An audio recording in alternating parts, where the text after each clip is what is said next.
ఈ ఆదివారం నందు మీరు ఎక్కడున్నారు? మీరు ఎక్కడికి వెళ్తున్నారు? ఈరోజు ఒక దైవజనుడిగా చెప్తున్నాను, మిమ్మల్ని దేవుడు సంతోషపరచాలని దేవుని మందిరానికి దేవుడు మిమ్మల్ని ఆహ్వానిస్తారు.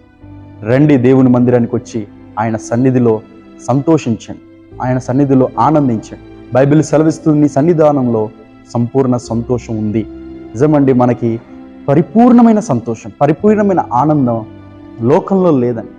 లోకంలో ఏ చోట్ల లేదండి. మనకి సంపూర్ణమైన సంతోషం, సంపూర్ణమైన ఆనందం ఎక్కడుందో తెలుసండి? దేవుని మందిరంలోనే. దేవుని మందిరంలో ఆనందించడానికి, దేవుని మందిరంలో సంతోషించడానికి, మనసారా ఆత్మతో సత్యముతో ఆయన ఆరాధించడానికి రండి. దేవుడు మీ దుఃఖ దినములను సమాప్తపరుస్తాడు. దయచేసి గమనించండి, మనకు అనేకమైన భారాలు, కష్టాలు, ఇబ్బందులు, ఇరుకులు, సమస్యలు ఈ వారమంతా కొట్టుమిట్టాడుతూ ఉన్నాం.